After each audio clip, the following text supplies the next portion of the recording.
Yeah, and as well, you mentioned some issues about privacy and the ability to prove some facts or records without the revealing of the identity.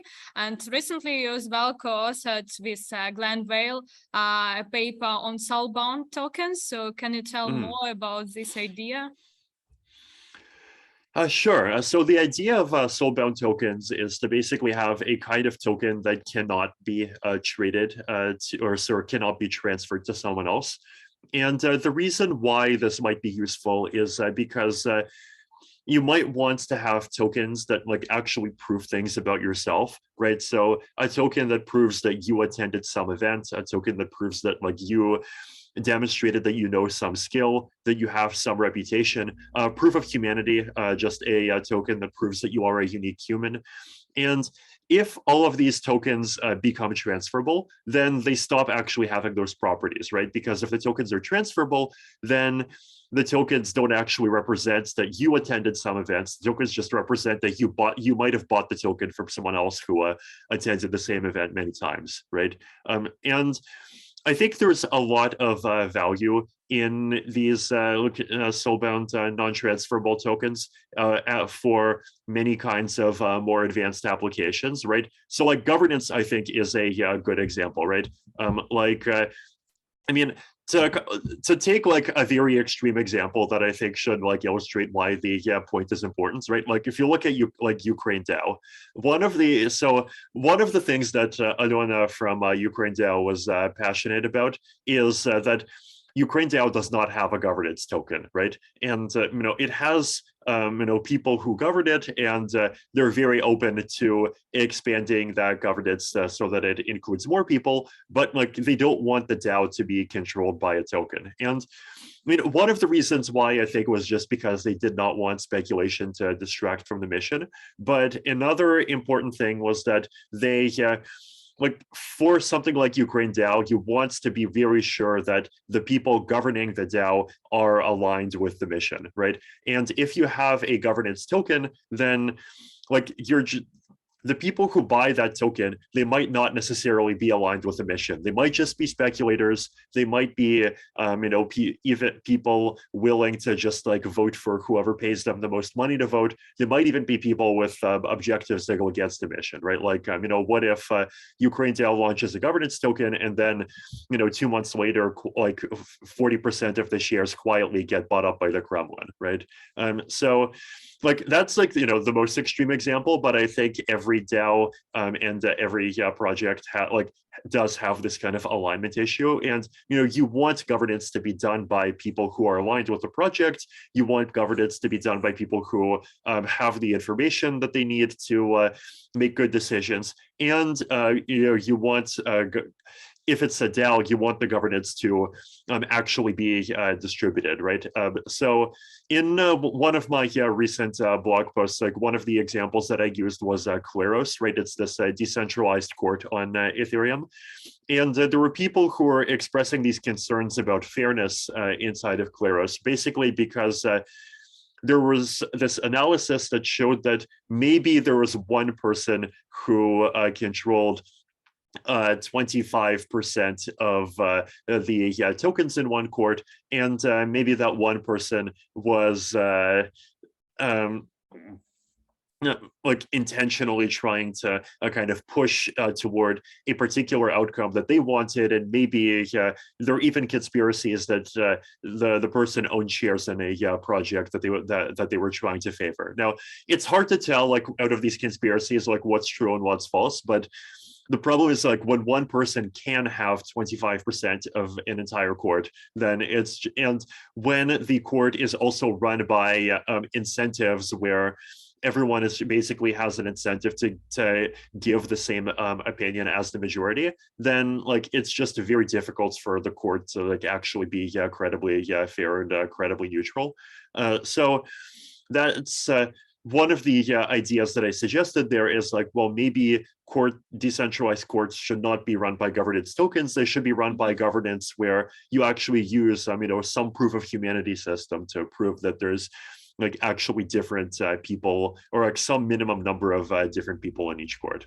So a lot of applications in governance, a lot of applications in airdrops. Like if you want to issue a new token, but you want to make sure that the initial owners of that token are like chosen fairly, that it's a very distributed and large group of people, that it's not just like 5 VC funds that immediately found a way to get 40% of it.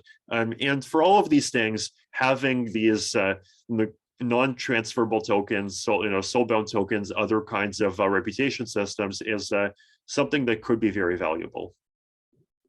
Yeah, I agree with you. And as well, you mentioned different use cases for DAOs. So in your opinion, like when DAO is needed and in which cases DAOs is irrelevant?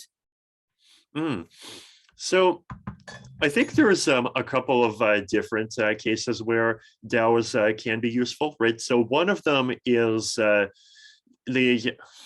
providing these basic infrastructure services where it's less important that they're efficient, but it's more important that everyone is able to depend upon them, right? So a stablecoin is one good example, right? Like if you look at Terra Luna, right, like it tried very hard to, be very kind of efficient and kind of market optimized and, do very sort of corporate-like things to attract users in the short term and, give people 19% interest rates. But the reality is that the mechanism was just completely terrible. It was, fundamentally unsustainable. And even their reserve funds was managed centrally in this completely opaque way that no one could understand.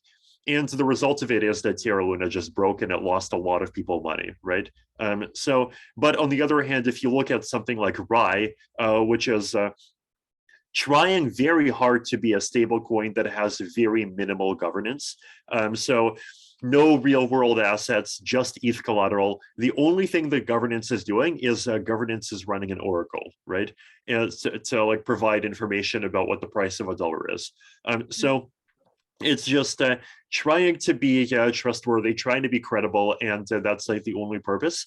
And if that's what you want, then I think you really need a large, very high level of decentralization. You don't want to have strong connections to specific institutions in the outside world. So making a DAO makes a lot of sense there. For something like Kleros, making a DAO makes a lot of sense. For Proof of Humanity, making a DAO makes a lot of sense. So that's one type of use case. Another type of use case is if you just want to create a collaborative community that directs a lot of effort toward a specific goal. I mentioned Ukraine DAO, Vita DAO, which is funding life extension research, I think is another very good example, right? It's just a community of people that all wants to direct resources toward and support projects in a particular field, right? And that's a different kind of decentralization, right? So the kind of DAO that is Rai or that is Proof of Humanity or Kleros, you really want a lot of top level decentralization, right? You want something that's it does not need to be efficient, but it just needs to be very stable and very clear, very good at basically not breaking. But in this case, you do want efficiency, but you're not trying to focus on doing one thing, right? You're trying to support lots of different projects that are trying to do lots of things. And so you're trying to basically not stifle them by imposing one particular vision of how something should be done on an entire community. And that's, it's a very different type of goal. And I think you need a very different type of DAO to achieve that goal. But I think DAOs can do those kinds of things. The sort of thing that DAOs are probably not good at, one is things where there's just no good reason for them to be heavy on any kind of organizational logic, right? A grocery store does not need to be a DAO, right? Especially if it's a family business or if it's just something small, you have 10 people, just, have a company, hire employees. If you want to be a cooperative, that works too. But there's no reason to be complicated. There's no reason to be fancy with the governance. like a startup probably does not need to be a DAO, especially if it hasn't yet figured out what kind of product it's trying to offer, right? So, like one of the things that I've been a fan of is this exit to community concept, where projects that are new, they can start off being more centralized, and then they start to become more like DAOs over time as they mature, and if they turn into something where it actually makes a lot of sense for a DAO to be running them, right? So if something is still in an earlier stage and it still needs to evolve very quickly, then I think making it, like, if it needs to evolve very quickly and in a way that's like very tightly coordinated, where it's important for everyone to be following the same plan, then I think it's making a DAO might not be a good idea. And do you think whether startups should have tokens or not? Like you mentioned, that to make a DAO at the early stage is probably not really relevant. What about just having a token? Good question. I think making a token is very it's very project by project thing. Like there are some projects where it just obviously makes sense for them to have a token. So like for MakerDAO, it makes sense for them to have a token. For something like Rye, it makes a lot of sense for them to have a token. I mean, obviously for Ethereum itself, it makes sense to have a token. For like some of the roll-up projects, like some are going with a token, some are going without a token. I think both models can be okay. And then I do think that there are a lot of cases where people just make a token in order to have a token, just as a short-term way of getting money. And I think like that's something that's not very sustainable. And those tokens end up losing a lot of value over time, right? So if your project just isn't the sort of project where it really makes sense, like there isn't a natural role for the community to come in and like basically contribute to the project by taking on financial risk, then like having a token doesn't really make much sense, right? So if it doesn't like if you don't need to have a DAO, then probably you don't need to have a token. Though if you're like for something like Ethereum, like I think Ethereum obviously needs to have a token. It's a proof of stake network. It needs to have Ether, but it's the Ethereum network doesn't need to be a DAO. I mean, the Ethereum Foundation could easily be like, you know, it may end up turning into a DAO after like maybe 10 or 15 years, but you know, that's still further in the future, and we'll see. I think the way that the Ethereum Foundation is trying to decentralize more right now is by giving away some of its resources to other groups that then try to do useful things in the Ethereum ecosystem. But like making a DAO from day one probably did not make sense there.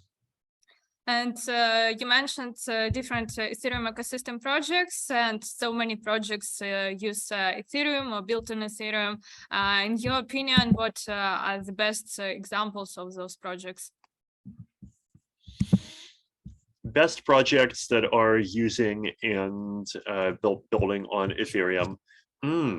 So let's see. I think starting with like simple and important stuff, I think ENS is simple and ENS is important. I'd say, I mean, the stablecoin projects, you know, things like MakerDAO and things like Rye continue to be important. Uniswap is just like very simple and very useful.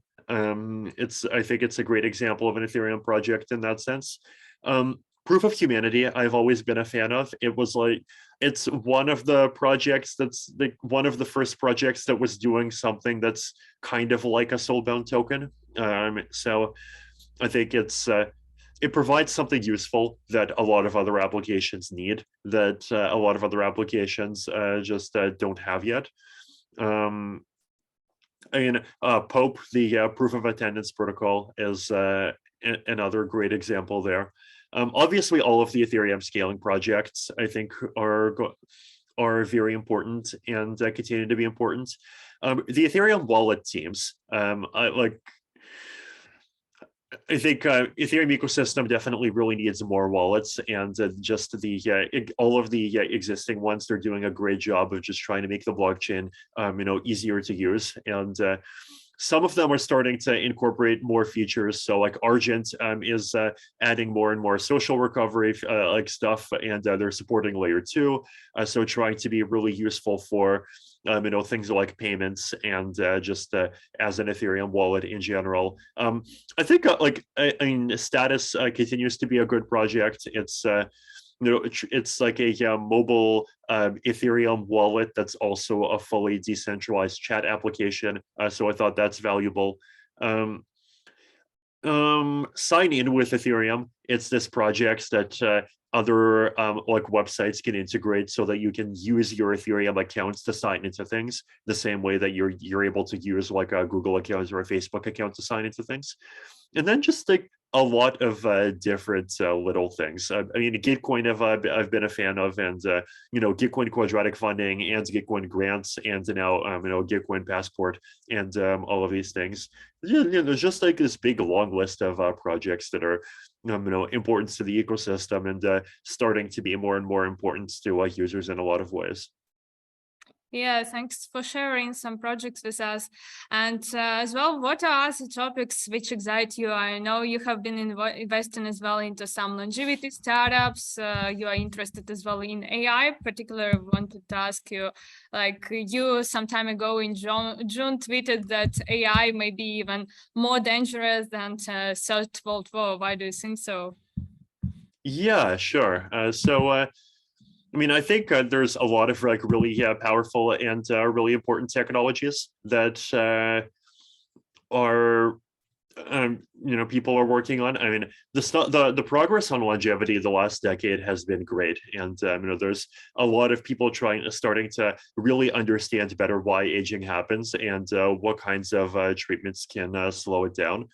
So the field has like really gotten to the point where it's like basically like I think for the first 20 years, like maybe between 2000 and 2020, longevity as a field basically depended on charity money. But since then, I mean, there are definitely still some places where charity money is very valuable, but there's other places where it's at the point where it can just run by itself as like startups that are funded by VCs, and possibly increasingly starting to get even like large scale scientific efforts funded by governments and so forth. So the field is in a better place. There's a lot of like very promising early stage work, a lot of work on things like biomarkers that will make it easier to figure out which treatments are actually effective sooner.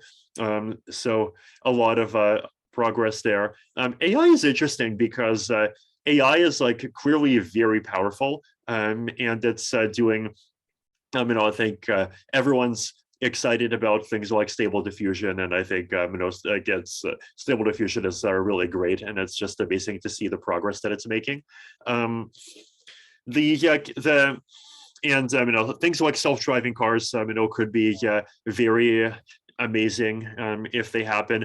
Just making it much easier for all kinds of like just productive work to happen is going to be great, and just like speed up human work in just all kinds of different fields. The concern that I have with AI is basically like, especially if AIs become super intelligent very quickly. Like there's this problem that's called the AI alignment problem, right? Where basically the concern is that if you create an AI and you give it a task, then the AI could understands the task in a way that's very different from how humans understand the task, right? So like if you tell an AI to cure cancer, the AI might decide to kill everyone and like, look, I killed everyone. No one, and so no one has cancer anymore. Problem solved, right? And like that's a simple example, but like in general, it's like actually extremely hard for people to fully express what they want to a computer in a way that like actually captures what they want. And I think even the frequency of like software bugs in the crypto space is a good example, right? Like people want crypto projects that don't break, but like actually defining what it is for crypto projects to not break is creating programming languages that let people define that. Like it's proven to be a very hard problem, right? And so if you start doing that and like creating an AI which is smart enough that like basically once it's out there, it could take over the world before people even notice, like that's something that could damage or destroy all of humanity in a way that you can't recover from, right? Like basically every other problem that we might have in the 21st century, it could be a very serious problem, but we can recover, right? Like World War II was extremely serious and, it caused a lot of suffering, but, humanity recovered, and the world in even 1980 was better than the world in 1930, right? Climate change can be a very serious problem, and I think I did see some statistics that it could like if we don't solve climate change, it could reduce the GDP of even very poor countries in Africa by a factor of 2 or 3, right? And making a poor country 2 or 3 times poorer, like that's a big deal, and that's terrible for a lot of people. But it's like even that, like that's much less bad than like actually killing everyone and basically doing something to humanity where civilization just like never comes back out of it, right? So these situations that are even more extreme than anything that was possible with 20th century technology, like these kinds of things I think are the things that definitely worry me and the things that worry a lot of other people. So one interesting thing about the AI issue actually is that I visited Silicon Valley in the for the SBC conference at the end of August and the beginning of September. And I talked to a bunch of AI people there, and it did actually make me more optimistic on the AI alignment issue, right? And the reason why I'm more optimistic is because the way, like the people who came up with these arguments for why actually maybe we should be very concerned about AIs, I think they were assuming that AIs would kind of develop their intelligence from scratch, right? So like if you think about how AlphaZero, it's like very good at learning to play Go, but like it doesn't learn from humans. It just learns by playing against itself many times, right? And if you grow an AI by doing that, then the AI basically grows up not having any contact or understanding of humans, and it's just going to work and think in a way that's like completely alien to how humans think about issues, right? But if you look at like how we're making AIs today, we're basically making AIs by having them read the internet, right? Like GPT-3, GPT-4, Stable Diffusion, all of these, they grew up by reading the internet, right? And so the thing that they're trained to do is they're trained to predict humans, and like they're basically trained to like act like people. And that, I think, like it really reduces the risk that AIs will do completely crazy stuff, like try to cure cancer by killing everyone. Because if you tell that kind of AI to cure cancer, the thing that AI will actually try to do is it'll try to like predict, how would humans try to cure cancer, and then just like do that much better and do that much faster. So it's it's a more naturally aligned procedure in a lot of ways, which I think is good. And it also means that the like what we call takeoff, right? Like the step from AIs being where they are today to AIs being even like much smarter than humans, it's going to come more slowly, and it's going to take more time than we expected before, which is also good news because it means we have more time to deal with the problems, right? So I think so for those reasons, I'm definitely more optimistic about AI than I was a month ago. But it's a rapidly evolving field, and I think also it's important to remember that AI has risks other than the risk of completely killing everyone. So like one of the challenges is political centralization, right? Like one of the limits to a government's ability to do something really bad, like like start wars, for example, is that you have to actually convince people, right? And like we're seeing this in Russia right now, right? Like the Russian government's just like can't come up with a good argument for what the heck they're doing in Ukraine, and that's like that's translating into like Russian soldiers having low morale, a lot of people trying to, get out instead of joining the army, and to just like there's no enthusiasm, right? Like, you don't see people trying to like bring together thousands of people to donate money and donate resources and help the troops the way that you see on the Ukrainian side, right? Like the fact that the government was not able to make the people enthusiastic is like really costing them a lot, and it's basically causing them to lose to the extent that they have, right? But in a world where everything is run by robots, like you don't have to convince robots. You just give them the coordinates and the robots just shoot. And that's and if one country ends up being much better at AI than the others, then you could see one country actually take over, and basically establish permanent control over the world, and then establish permanent control over its population in a way that's going to be very hard to get out of, right? So like every human AI killing everyone is a big problem, but it's not even the only way that AI could put humanity into a bad place where it becomes extremely difficult for humanity to get out of that place, right?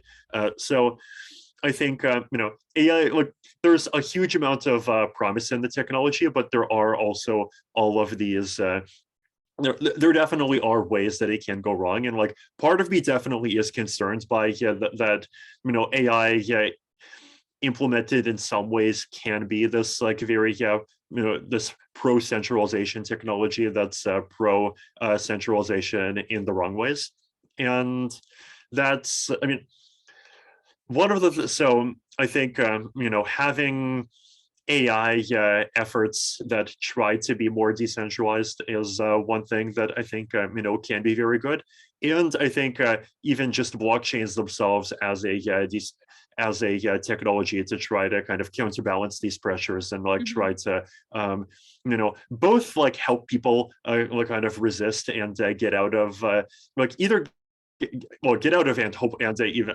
hopefully actually successfully resist countries where the political system is just going very wrong, but also ideally try to create political systems that are better and that are kind of more open and transparent. That's something that I'm hopeful that both blockchains and some of these other decentralized technologies and even some of the decentralized governance ideas that the space is working on could help us in. So I think it's I guess I'm both concerned, but I'm also very hopeful, right? So I'm not the sort of person that just goes all the way into saying technology is bad and we should just try to find ways to not have it, right? Because first of all, that's not realistic, but also I think if you look at even the environment, for example, right, the thing that's saving the best hope that we have of saving ourselves from global warming right now is basically solar power and maybe nuclear fusion in 20 or 30 years, right? And solar power is new technology, and it's replacing older technology that's worse, and older technologies that's had a lot more problems, right? And so I think in general, if technology has problems, creating newer, having people who are aware of what those problems are, create newer technology that doesn't have those problems, I think it is often the better path, right? And even in the social media space, I think we're starting to see that, right? I think we're starting to see both the decentralized social media efforts in things like some of just all of the various different blockchain projects, but also internally to Twitter, there's Twitter has been trying to make more experiments and trying to create things like communities and circles and just all of these different features that try to make Twitter less of this platform where everyone is screaming at everyone else and into something that's kind of more healthy and allows different groups to kind of coexist more separately, and it's just kind of more peaceful generally. So I'm excited about those kinds of things. So I but at the same time, like it's I guess my hope is not this kind of hope that like everything will get better magically. Like everything is going to get better because people like us in the crypto space, and many people that are going to be listening to things are willing to like actually put in the effort and work hard at making things better. And that's what I hope that more people do. Yes, and nothing Yeah. would be done without the hard Mm. work and efforts. And do you see as well Thank any you. interesting intersections between blockchain and AI? Mm. It's an interesting topic. It's historically, a lot of people have tried doing this, and a lot of people have tried um, finding like there are some ideas about creating privacy preserving machine learning markets that try to create AI models where people can provide the data, and the data is encrypted through like some fancy cryptography, and they get paid for the data. But none of those have been like too successful yet. There are a couple of newer projects that are trying to like, create AIs where the blockchain like basically allows people to either get compensated for contributing data or participate in the in the governance of like what data gets used in the training process.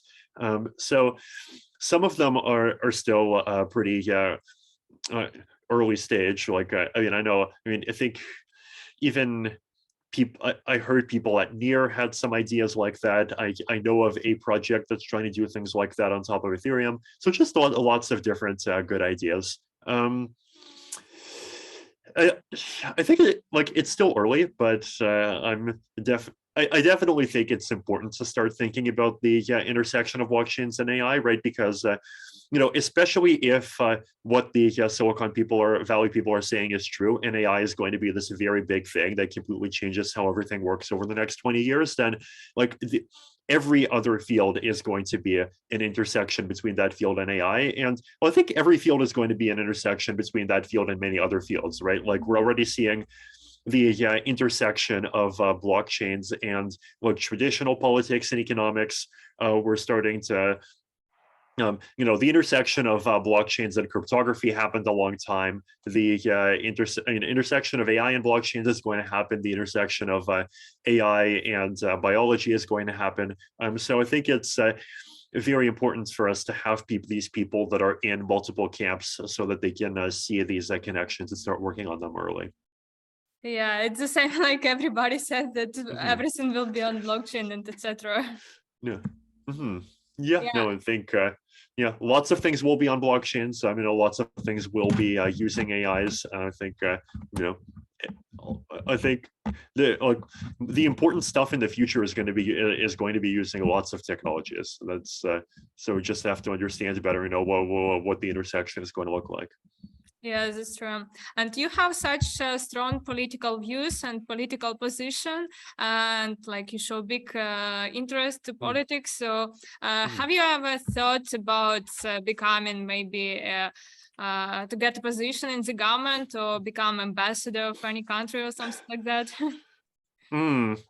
It's an interesting question. I think one of the things that my time being a I guess minor internet celebrity has taught me is that there's definitely big disadvantages to it. Like you can't just like live a peaceful life without like getting people asking for selfies, like every 1 or 2 kilometers that you go around walking outside. And so I think if I was to go into government, I would be some kind of probably advisor, kind of like some kind of like quieter figure instead of being some kind of politician.